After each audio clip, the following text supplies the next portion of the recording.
Hi, everybody. Hi, everybody. It's a great pleasure. Olá a todos, é um prazer estar com vocês no dia de hoje. Bem-vindos ao Suzano Convida, ou Suzano Invite. É um prazer hoje termos Paul Polman conosco e eu vou explicar um pouco para vocês como será a dinâmica deste encontro. Agora eu vou falar em português. Para explicar como funciona a questão de tradução. Nós vamos fazer o evento em inglês e o evento será também falado em português. Então, se vocês entrarem na tela de vocês, na parte de baixo, tem um fone, ou na parte de cima, dependendo da tela de vocês. Se vocês entrarem nesse fone, vocês vão poder escolher a linguagem e nós estaremos conversando em inglês, mas ali será colocada pela tradutora em português. Então, fiquem à vontade para escolher a língua de preferência de vocês. Now we are switching back to English. Voltando agora para o inglês, eu gostaria de dar as boas-vindas a todos. Bom dia e boa tarde para vocês. É um prazer estarmos aqui no dia de hoje. Hoje vamos falar sobre o lançamento do livro escrito por Paul Polman. É um prazer tê-lo conosco. O livro é um chamado para os líderes de negócios corajosos, ensinando a ensinar empresas com faturamento positivo. Polman tem uma trajetória longa no mundo corporativo, que inclui a sua atuação como CEO da Unilever por 10 anos. A sua postura ativa transformou a sua voz em uma das maiores referências para o desenvolvimento sustentável em organizações privadas, conseguindo trazer a mudança. Hoje, ele está conosco como presidente da Imagine, uma venture social dedicada ao sistema.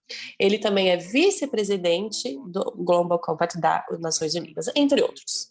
É um tipo de liderança que precisamos no mundo hoje para que possamos evoluir no combate a mudanças climáticas e à desigualdade. 2050 já é agora. E precisamos estabelecer compromissos fortes e tomarmos ações imediatas para reverter esse cenário. Somos todos parte da solução. Nós entendemos que precisamos trabalhar em um sistema muito colaborativo e o Paul irá compartilhar um pouco da sua visão e nos inspirará a todos. Agora, ao final da sessão, teremos um momento de perguntas e respostas, então, por favor, vocês podem enviar perguntas e teremos um moderador que irá organizá-las. Eu farei as perguntas para o Paul posteriormente. Agora, eu gostaria de dar boas-vindas ao Paul. Muito obrigado por estar conosco. É um prazer e uma honra estar com o senhor no dia de hoje. Muito obrigado, Arthur. Obrigado pela oportunidade e já tivemos a oportunidade de interagir no último ano, mais ou menos. Eu também gostaria de agradecer a você e, claro, a Suzano pela posição de liderança que vocês estão mostrando. Até certo ponto, eu tenho um certo orgulho de poder falar com você. Eu também tenho um orgulho de ter o Daniel Favre entre um dos meus amigos. O Daniel e eu já trabalhamos muito juntos na International Chambers of Commerce. É um grande exemplo de liderança e que está se colocando a serviço dos outros. Quanto mais eu leio sobre essa empresa e quanto mais eu escuto vocês, mais o meu respeito aumenta pelas grandes atuações que vocês têm. Num ambiente que nem é sempre tão simples, eu reconheço isso. O seu modelo de negócios e a sua filosofia, o seu modelo operacional, todos são exemplares. E não é surpreendente ver que vocês foram escolhidos para estar entre as top 15 empresas com as melhores práticas de sustentabilidade na pesquisa realizada nesse ano. Eu sei como é difícil, todo mundo que já participou dessas pesquisas sabe, então é um ótimo reconhecimento e uma declaração para vocês, para que você possa intensificar as suas estratégias de centralidade, colocando-as no centro da estratégia global, não tratando-as como uma atividade paralela ou uma atividade que precisa ser realizada ali. E vocês abraçaram as metas baseadas em evidências científicas, um líder com muito respeito, e você terá um papel muito importante na COP26, o Walter estará lá, e sua voz será muito importante. Quanto mais vozes tivermos no Brasil, chamando por uma ação urgente e rápida, melhor será para todos. Mas vocês também fizeram contribuições incríveis para mudanças no mercado financeiro.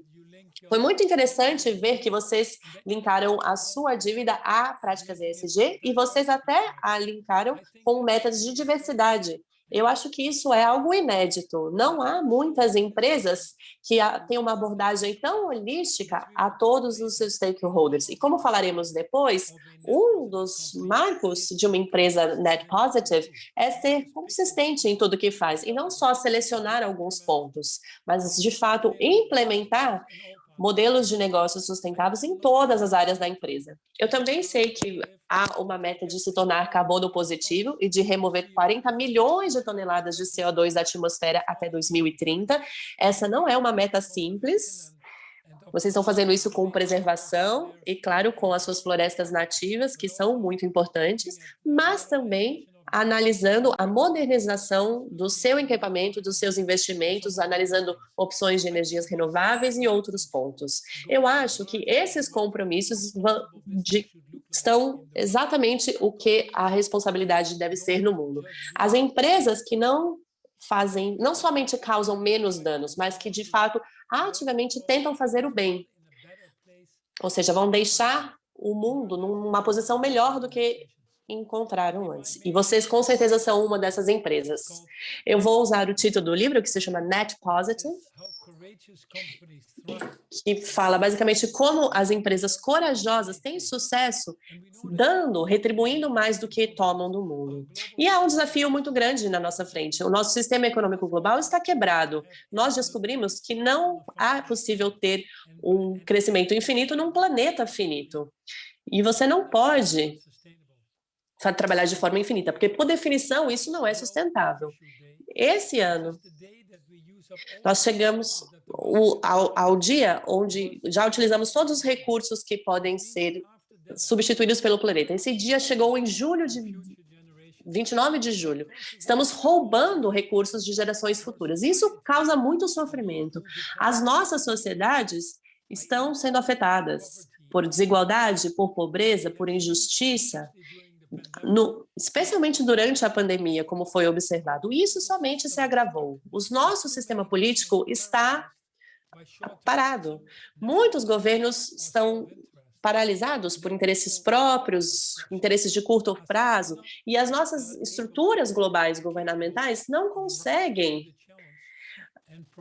atender a esse desafio e trazer soluções que precisamos tão desesperadamente. Nós já vimos, por exemplo, com relação à distribuição desigual das vacinas contra a Covid-19. No mercado desenvolvido, quase 60% da população já foi vacinada. Nos mercados em desenvolvimento, esse número não chega a 3%. Então, as questões estão se acumulando. Mudanças climáticas, desigualdade, sendo os principais. E estamos ficando sem tempo, se for ser bem honesto. O ICPC, ou seja, a agência que analisa as mudanças climáticas, já confirmou que não temos mais até 2050. Nós precisamos agir agora, num nível global. Nem mesmo 2040, mas muito antes de 2030, os compromissos de curto prazo se tornam cada vez mais importantes por causa disso. Quase todos aceitam hoje que as empresas não podem ficar somente observando. São 65% da economia global, 90% do mundo do financiamento. Nós precisamos que as empresas sejam uma força do bem. E isso precisa acontecer com velocidade e escala. E os líderes de negócio, empresas como a sua, indústrias como a sua, que estão mudando os seus setores para que os políticos ganhem coragem e confiança para estabelecerem metas mais ousadas. E, a propósito, é exatamente isso que estamos tentando fazer publicamente e nos bastidores para a COP21, onde precisaremos dessas ambições e precisaremos de metas específicas para 2030. A maior parte dos CEOs entende isso. E eu acredito que nós não devemos mais discutir por que isso deve ser feito. Estudo após estudo demonstra que um modelo de multi-stakeholders de longo prazo, com um propósito no centro, é melhor também para os acionistas. E, mais uma vez, vocês já observaram isso na Suzano, enquanto um modelo operacional que tornou a empresa mais bem-sucedida. E 50 trilhões de dólares em investimentos de ESG são esperados em ser feito até 2025. A tecnologia se desenvolve rapidamente também. Energia renovável, solar, eólica. Agora, isso nunca é mais barato do que qualquer outra forma de combustível fóssil em cerca de 60% de países do mundo. Milênios e a geração Z, essas pessoas exigem mudanças. E a grande parte das pessoas que trabalham nas empresas hoje espera que essas empresas e seus CEOs sejam líderes sociais também. Eles só vão trabalhar para uma empresa que tem esses compromissos responsáveis. Então, é fundamental que haja um motivo moral por trás disso. A Covid mostrou que, mais uma vez, são os mais pobres os que pagam o maior preço. Mas ainda um motivo mais importante para movermos, que é um motivo econômico. Provavelmente, essa é a maior oportunidade que temos diante de nós. A Covid nos custou 17 trilhões somente para salvarmos vidas. Ao mesmo tempo, a economia global provavelmente perdeu cerca de 27 trilhões em valor econômico. Claramente demonstramos que o custo de não se agir está se tornando cada vez mais alto, maior do que o custo de agir, o que torna isso uma grande oportunidade. Mas muitas empresas têm dificuldade com como fazer isso. E não é surpreendente. As decisões são difíceis, compensações são difíceis, não é nada fácil, especialmente em um ambiente onde há as disrupções tecnológicas, incertezas políticas, e é por isso que muitas empresas não conseguem fazer isso sozinhas. E embora haja esse ganho de força no ambiente privado, ações do governo também estejam ocorrendo, a realidade é que se analisamos setor por setor de alimento, moda, turismo, ou de florestas, ou de outras indústrias, não estamos agindo rápido o suficiente ainda. Somente 20% das empresas desse mundo têm metas de emissões zeros como parte do seu modelo de negócios para 2050. E só 8% dessas empresas têm metas para 2030. Das 500 maiores empresas do mundo que temos no mundo, a maioria tem alguma meta energética, mas somente 15% tem metas que estão alinhadas com o que a ciência diz que é necessário que seja feito. E provavelmente isso é verdadeiro para muitos setores individuais. E essa é só a parte da ciência e das mudanças climáticas. Analisando empresas de alimentos, outro dia, menos de 80% reportam sobre direitos humanos e mecanismo de due diligence nas suas cadeias de valor. Então, há um problema aqui. E o problema é maior do que acreditávamos. Precisamos caminhar mais e mais rápido do que acreditávamos na mudança de sistema. Isso precisa acontecer na escala da revolução industrial e na velocidade da revolução tecnológica. Então, como fazemos isso? E é aqui que o meu livro entra em ação. E eu recomendo que ele seja lido quando for publicado. O que tentamos fazer é criar um movimento. Não é tanto relacionado à venda do livro, mas a criação de um movimento para que as empresas queiram participar, para que as pessoas somente queiram trabalhar para essas empresas. Para que você frequente uma universidade assim também. Andrew Wilson, um grande amigo, que já escreveu muito como From Green to Gold or The Big Pit-Fat, e ele é uma autoridade com relação à sustentabilidade. Nós utilizamos minha experiência como 10 anos de CEO da Unilever e analisamos empresas líderes no mundo inteiro, incluindo a Suzano, e identificamos quais eram as melhores práticas a serem recomendadas. E ele começa com a premissa de que as empresas têm sucesso ao consertarem os problemas do mundo e não ao os criarem. Então, é uma oportunidade para as empresas considerarem como podem contribuir e como podem tornar empresas melhores que servem o mundo antes de servir somente aos seus acionistas. Ao fazer isso, iremos transformar culturas, iremos engajar os nossos colaboradores, iremos compartilhar um senso de propósito, aumentar a fidelidade, produtividade e, no final das contas, teremos resultados. Ele fala sobre como podemos atender a todos os stakeholders, fornecedores, equipes, a próxima geração e o planeta em si. Como podemos criar um valor de longo prazo e benefícios também como resultado do que fazemos e chegando até os acionistas.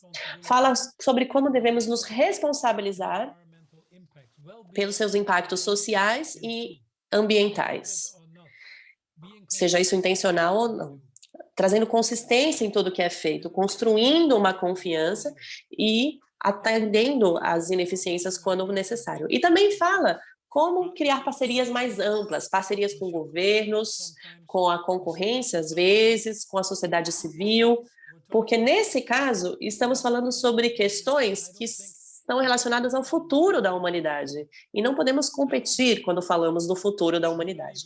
Não acredito que seja fácil, a Unilever com certeza não foi perfeita, a Suzano está nessa jornada, mas com certeza ainda há muito a ser feito, embora vocês sejam líderes nessa área, mas é importante saber que é importante criar um movimento que tenha escala. Então, para aqueles que forem ler o livro, eu espero que vocês tenham ideias sobre como serem ainda mais corajosos. Só poderemos transformar os nossos sistemas e criar um mundo mais inclusivo e igualitário se transformarmos as organizações e as empresas que pertencem a esse mundo. Mas essas organizações só serão transformadas se transformarmos as pessoas e tornarmos as pessoas motivadas por propósito. Nenhum sistema muda sem uma mudança na liderança. E, com certeza, esse é o ponto mais importante. Foi um poeta do século XIII, iraniano, que disse: ontem eu era inteligente, então eu quis mudar o mundo. Hoje eu sou sábio, então eu vou mudar a mim mesmo. Esse é o espírito do livro Net Positive. Trabalhar no nível pessoal, no nível organizacional e no nível sistêmico, com mudanças que precisamos para criarmos um mundo melhor para todos e para não deixarmos ninguém para trás. Então, estou muito feliz em ter a Suzano como uma parceira nesse movimento e, dito isso, eu vou passar a palavra de volta para você, Walter. Muito obrigado. Muito obrigado, Paul. Muito obrigado pelas suas palavras de inspiração. Estamos aprendendo muito aqui. Todos fomos, com certeza, impactados pelas suas palavras e pela sua visão de futuro. Eu acho que nós temos questões geracionais para serem tratadas e não podemos adiar isso. Uma delas está relacionada às mudanças climáticas, com certeza há algo que não podemos deixar como herança para os nossos filhos, não podemos procrastinar essas metas até 2050, precisamos agir agora, não podemos adiar a redução das emissões de carbono. Isso precisa ser feito agora. Como você mencionou, dia 29 de julho, foi o dia que começamos a tomar recursos da próxima geração, e isso não pode se repetir nos próximos anos. Precisamos utilizar a nossa tecnologia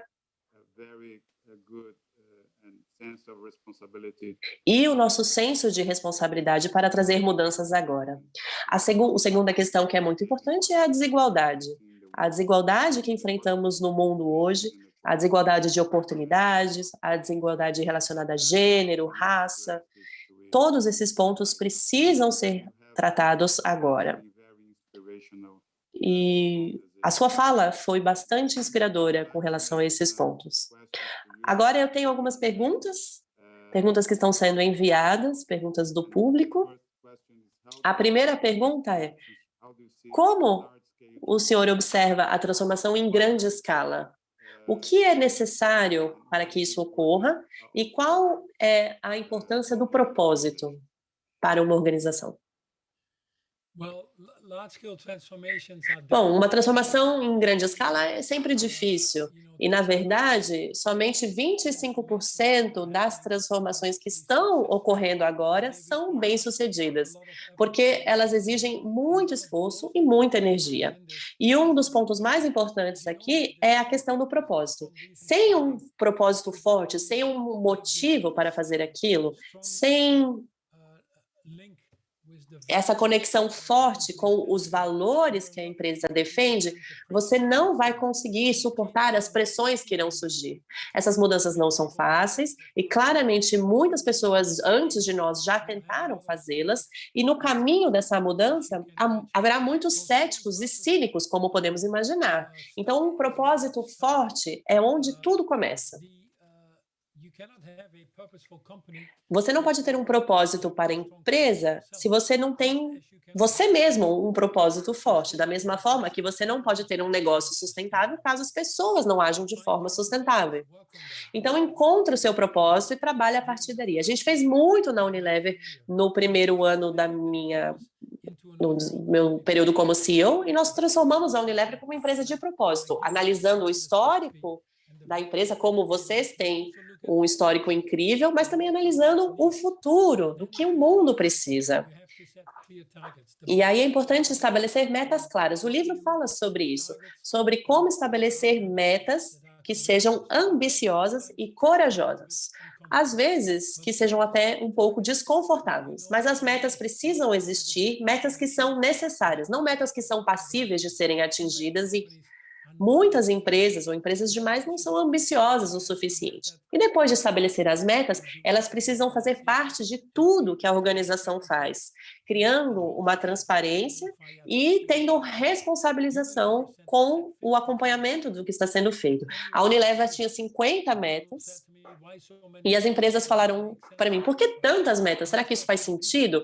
E eu respondia, bom, quanto mais divulgarmos o que fazemos, como vocês fazem também, mais construímos a confiança. E a confiança será a base da prosperidade. Então, estabelecer essas metas é um elemento muito importante do processo. E, finalmente, caso a transformação seja maior, você trabalha com pessoas da sua cadeia de valor, você trabalha com alianças maiores na indústria, com parcerias, para gerar essas mudanças maiores. Bom, eu sempre dizia para todos que para algumas questões específicas é agora ou talvez nunca. Nós precisamos de ações imediatas. E como podemos aumentar o senso de urgência com relação a essas questões na sociedade e com os líderes globais também? Com certeza. Com certeza, e a forma como vocês começou, Walter, eu concordo com você. O primeiro ponto é se responsabilizar pelo problema. Você precisa assumir todos os seus impactos no mundo, positivos ou negativos. Se você fosse na Unilever, na indústria de alimentos, uma marca como a Knorr, que é muito conhecida no Brasil, você também precisa analisar o desmatamento na sua cadeia de valor. Você precisa pensar na existência de pequenos produtores, do desperdício de alimentos, questões associadas à obesidade. Você não pode simplesmente vender os seus produtos e deixar com que a sociedade lide com essas externalidades. Você precisa internalizá-las e encontrar soluções para elas. E o que é interessante é que as empresas que fazem isso, que têm modelos de negócios mais responsáveis, internalizam essas externalidades para reduzi-las, acabam se tornando mais lucrativas e numa posição melhor para encarar o futuro. Analisamos as empresas por setor, pensado no impacto ponderado. E nós classificamos as empresas em cada setor, combustíveis fósseis, alimentos, modas, pensando nas suas externalidades negativas. Algumas empresas têm mais, porque não agem com relação às mudanças climáticas, ou justiça social, ou no fortalecimento dos relacionamentos da sua cadeia de valor, e outras empresas menos. Mas nós descobrimos que, se essas externalidades fossem internalizadas para a empresa, 25% dessas empresas não seriam lucrativas. Mas o que é mais interessante que descobrimos é que as empresas dentro de um setor que tem mais externalidades também têm um valor menor de mercado. Então, o mercado financeiro já está considerando a falta de responsabilidade que essas empresas têm. Então, isso deve se tornar um incentivo para um movimento. E as oportunidades, claro, de quando você faz isso, é que você descobriu uma nova tecnologia, uma abertura de um mercado novo, vocês estão analisando fibras alternativas para moda ou embalagens alternativas. As oportunidades são incríveis. Nós fizemos um estudo, uma vez, analisando os Objetivos de Desenvolvimento Sustentável, pensando somente em 4 horas: transição energética, habitação, alimentação e mobilidade. Nós encontramos uma oportunidade entre agora e 2030 de 12 trilhões de dólares, pelo menos, e uma oportunidade de criar 380 milhões de empregos. Então, nos meus 10 anos na Unilever, eu tentei trazer os Objetivos de Desenvolvimento Sustentável para o centro da empresa e entregamos um retorno de 300% para os acionistas, ano após ano, e um retorno muito positivo no capital investido.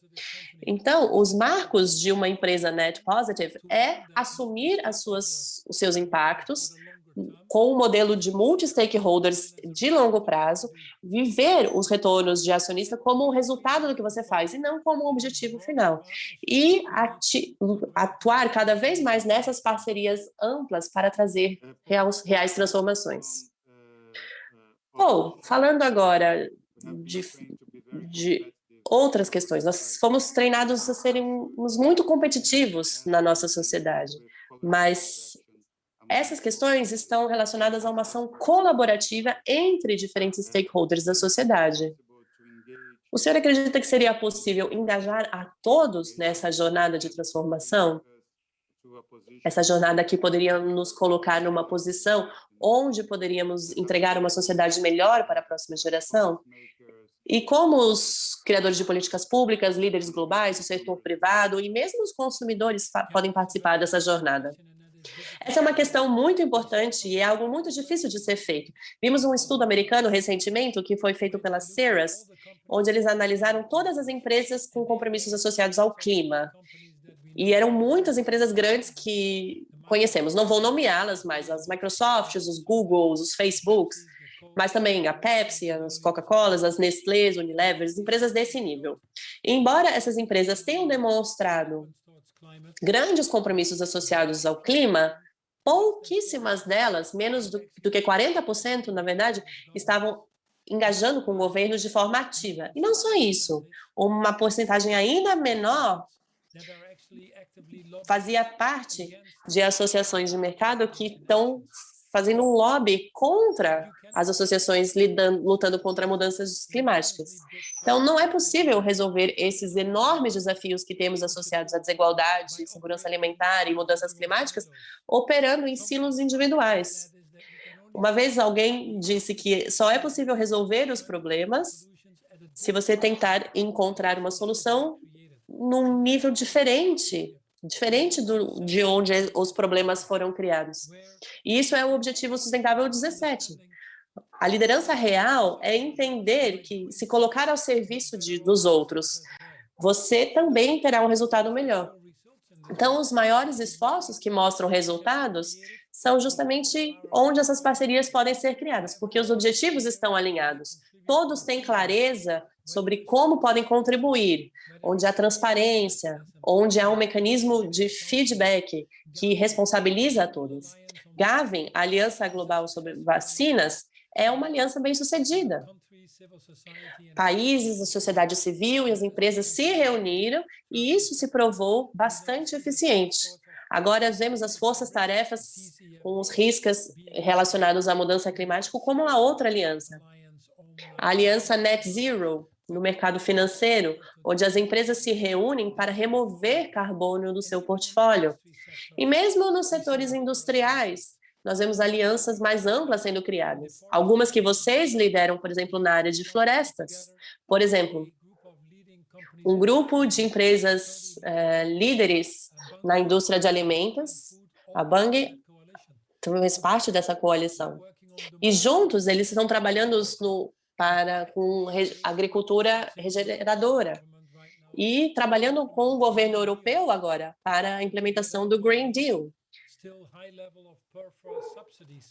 para trabalhar com a questão dos subsídios, que na agricultura representam os 550 bilhões de dólares e que acabam levando a ações equivocadas. Então, essas parcerias estão se formando e quando elas são formadas nessas condições que eu mencionei, há resultados. Mas é preciso ter coragem para estabelecer essas parcerias, porque isso significa que você não vai estar no comando sozinho. Talvez seja preciso resolver problemas desconfortáveis, coisas com as quais você não queria lidar. Você vai precisar entregar resultados, porque você será cobrado por isso. E é preciso ter transparência. Então, no final das contas, é preciso uma liderança corajosa, não somente para criar essas parcerias, mas também para impulsioná-las, o que é um trabalho bastante difícil. Eu concordo totalmente e eu sou bastante otimista com relação a isso. O fato de termos a sociedade civil reunida, tentando criar essa transformação, isso tende a ser bastante positivo para todos. Isso será net positive. E eu acredito, Paul, que se pudermos ter uma organização, e eu vou pedir para que você também ajude na liderança nesse processo, onde possamos reunir todas as organizações, o Fórum Econômico Mundial, empresas líderes, a CEBED aqui no Brasil, basicamente todas essas organizações, se pudermos reuni-las para termos uma voz bem clara, vinda do setor privado, dizendo que precisamos de mudança e a mudança precisa acontecer agora. Se pudermos ter todos reunidos nessa jornada, criando uma organização bastante responsável, eu acho que isso será bastante positivo para todos. Eu tenho uma pergunta agora, que é bem interessante relacionado com a empresa, ou seja, como as empresas podem integrar a sustentabilidade não somente nas cadeias de valor, mas também na cultura e no valor da empresa. Essa é uma parte bastante importante, porque sem a integração na cultura, você não vai conseguir chegar lá. A cultura é uma combinação de valores e comportamentos. Nós já vimos muitas empresas, como a Enron, a Parmalat, a Wells Fargo nos Estados Unidos, a Boeing, a GE, fazerem declarações incríveis sobre valores, mas terem problemas. A Volkswagen, com o escândalo das emissões, as empresas acabaram tendo problemas. Por que que isso acontece? Porque os valores e os comportamentos não estão alinhados. Mesmo a Parmalat, que tinha declarações de valores muito bonitas, e muitas outras empresas também. Mas o que é difícil é traduzir isso no seu comportamento. Isso começa lá em cima. Vocês têm muita sorte com a presença do Walter e com outros líderes que eu tive a oportunidade de conhecer. Vocês são uma empresa muito direcionada por valores. Você também tem valores familiares que também fazem parte da Suzano. E esses líderes vivem de acordo com esses valores. E aí, isso foi embutido em tudo que é feito. Vocês assumem um compromisso de operar pensando num modelo de longo prazo, considerando todos os stakeholders. O papel que vocês têm com relação à diversidade, a criação de salários justos e na ajuda a tornar o Brasil um líder mais significativo com relação à sustentabilidade, todas essas ações são expressões dos seus valores, como vocês acreditam que os negócios devem serem feitos. E isso só tem credibilidade se as coisas de fato são feitas, e são feitas em todas as partes das suas operações. Como Green Financing, os seus programas de treinamento, nas atividades que são feitas nas comunidades. É essa a abordagem holística que precisa aparecer. E isso é muito difícil de ser feito. Muitas empresas acabam selecionando alguns pontos mais confortáveis, mas é importante ter consistência. E os colaboradores esperam isso de vocês também. Então, se chegarem lá, e vocês estão nesse caminho, você cria a cultura correta. E é claro que essa cultura precisa ser aberta, onde todos podem atingir o seu potencial máximo, que é uma cultura que respeita as diversidades de raça e de história, incluindo pessoas com deficiência.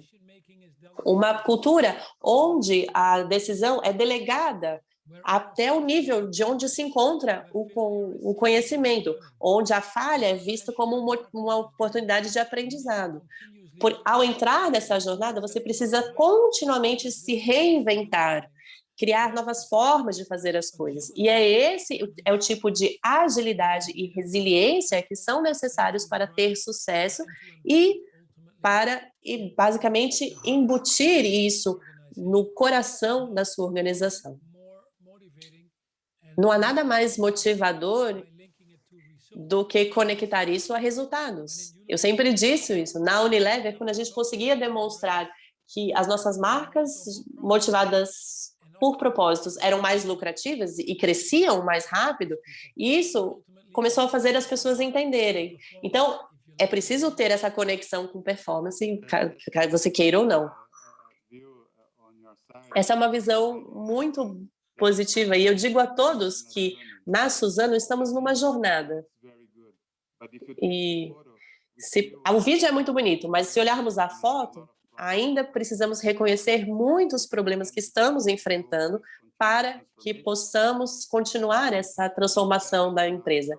E isso precisa estar enraizado na nossa cultura. Se todos na organização entendermos que é sua responsabilidade e a sua responsabilidade está relacionada a essa revolução, isso cria um ambiente cheio de energia, um ambiente na empresa que permite com que todos cresçam, aprendam, se desenvolvam e sejam melhores todos os dias para criar um impacto na sociedade e não somente entregar resultados para os acionistas, mas para todos os stakeholders, e isso é parte da nossa cultura. Agora eu tenho uma pergunta bastante difícil. Uma pergunta que foi feita para todos, que é: qual seria a sua expectativa para a COP26? Como podemos transformar ou usar esse momento como um ponto de virada para o futuro da humanidade? Bom, a COP26 é um momento importante, porque é a década de ação. E, infelizmente, por conta do Covid, nós perdemos a oportunidade de nos reunirmos no ano passado. Mas já vimos no relatório do IPCC, com a submissão de 113 países até agora, que já enviaram seus NDCs, nós estamos bem atrasados. Estamos projetando um aumento de 16% nas emissões, e nós precisamos de uma redução de 45%. Mas estamos projetando, estamos numa trajetória de 2,7%. E é uma pena que não estamos vendo isso acontecer. Perdemos 68% das espécies nas últimas 5 décadas. Aves, répteis, mamíferos. Nós acabamos com metade das florestas no mundo. O desmatamento no seu país aumentou. Estamos próximos de um tipping point negativo, onde as florestas vão emitir carbono, onde os oceanos não vão conseguir mais absorver gás carbônico. E é uma pena que alguns países, incluindo o seu, tenham enviado NDCs que muitas pessoas no mundo diriam que são menos ambiciosos do que os anteriores, o que nunca foi a intenção dos Acordos de Paris.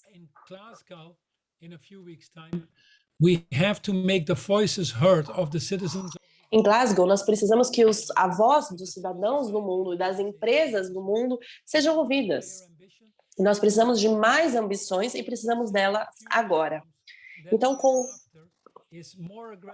nós basicamente queremos NDCs mais agressivos dos países e estamos focando em alguns países específicos nesse ponto. Temos agora cerca de 60% dos países do G20 já assumindo o compromisso a ter zero emissões em 2050, ou no caso da China, 2060. Agora precisamos compromissos desses países para o ano de 2030. O segundo ponto que precisamos de Glasgow é o reconhecimento de que esse é um problema global, que precisa ser resolvido dessa forma. E os mercados desenvolvidos precisam ajudar os mercados em desenvolvimento. É uma questão de confiança, é uma questão de viver de acordo com seus compromissos. Nós nos comprometemos a entregar 150 bilhões em financiamento para os mercados emergentes, e isso precisa ser entregue. O presidente Biden, na semana passada, aumentou o compromisso americano para 11 bilhões de dólares. Isso já é uma boa contribuição, mas não podemos esperar que os mercados emergentes contribuam e negociem de forma honesta, caso os mercados desenvolvidos não preenchem, não façam aquilo que se comprometeram a fazer.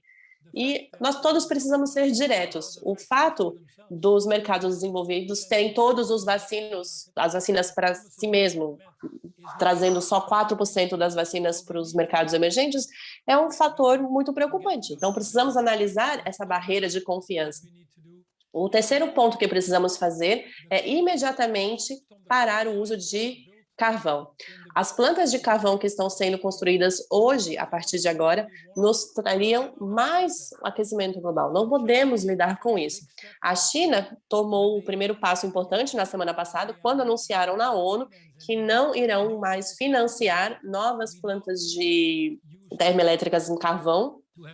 Agora, nós precisamos que todos assumam compromissos agressivos para parar com o uso de carvão nas termoelétricas. E precisamos de solução com base na natureza. 30% da mudança climática é causada pela destruição da natureza. A Covid é um resultado direto da destruição da natureza. Assim como foi o Zika, a Ebola, o SARS, a gripe asiática, nós precisamos acordar. Não é possível continuar destruindo a natureza e esperar que os humanos vivam bem. Isso não funciona.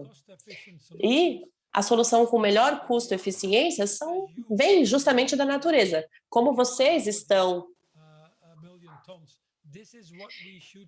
trazendo essa solução, é isso que precisamos de compromisso dos países, soluções com base na natureza, para que em 2030 a gente comece a proteger 30% do nosso planeta até 2030 em termos de regeneração e reparação dos danos feitos à natureza.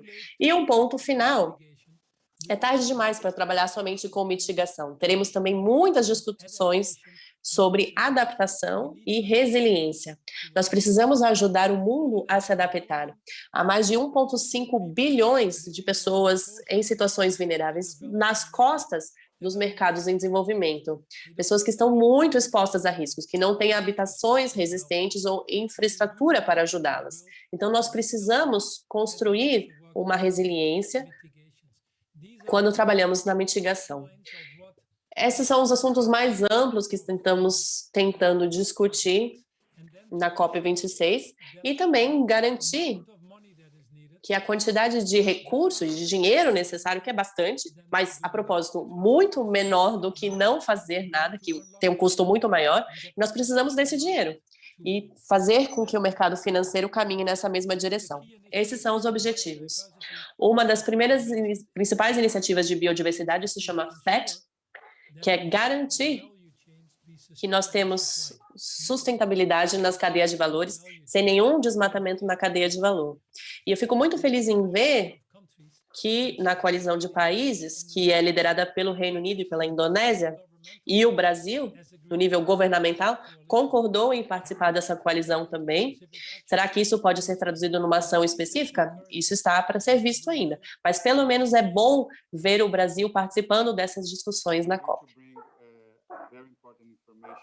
Eu tenho uma informação muito importante que foi levantada durante as discussões, que é bastante representativa do que fazemos agora.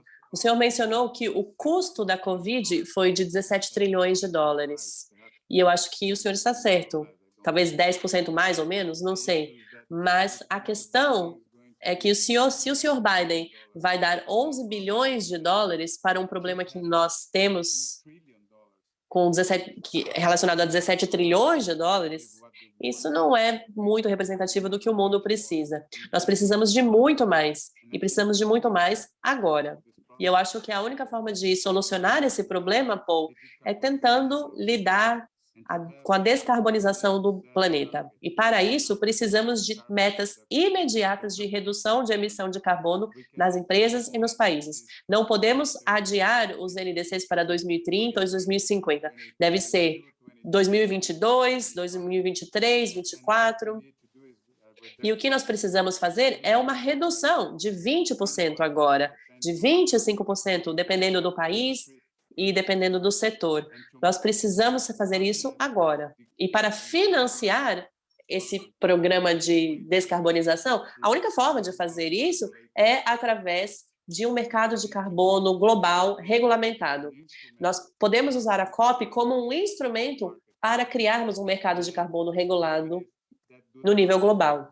E aí, as empresas que não tenham um desempenho de acordo com as necessidades e com as suas limitações em termos de emissão, seriam cobradas por esse carbono extra, para que todos invistam na descarbonização, para que todas as empresas façam esse investimento.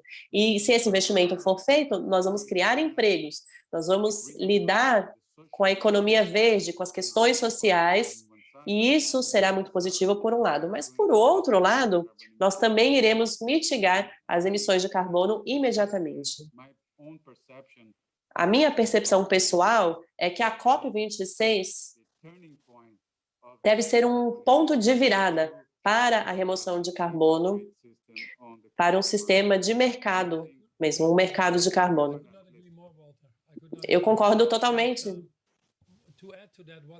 E para contribuir mais, as empresas que já estabeleceram essas metas são mais competitivas e mais lucrativas. As empresas que já reduziram essas emissões são mais lucrativas. A Europa agora analisa a questão das fronteiras com relação ao carbono, então há um mecanismo que irá ser criado para isso. Eu não sei se a COP vai conseguir um acordo mundial, mas é isso que precisamos insistir que seja feito. Eu estava conversando com a WTO e a NGOC para ver o que poderíamos fazer com a Organização Mundial do Comércio, porque é claro que isso afeta o comércio internacional. Mas isso precisa ser discutido.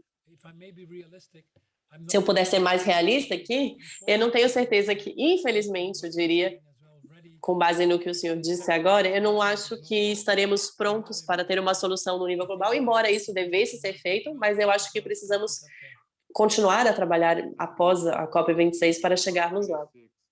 Se na COP26 nós lidarmos com o mercado de carbono e depois as questões de biodiversidade e os problemas que estamos enfrentando, com certeza teremos um mundo muito melhor e poderemos lidar com esses problemas.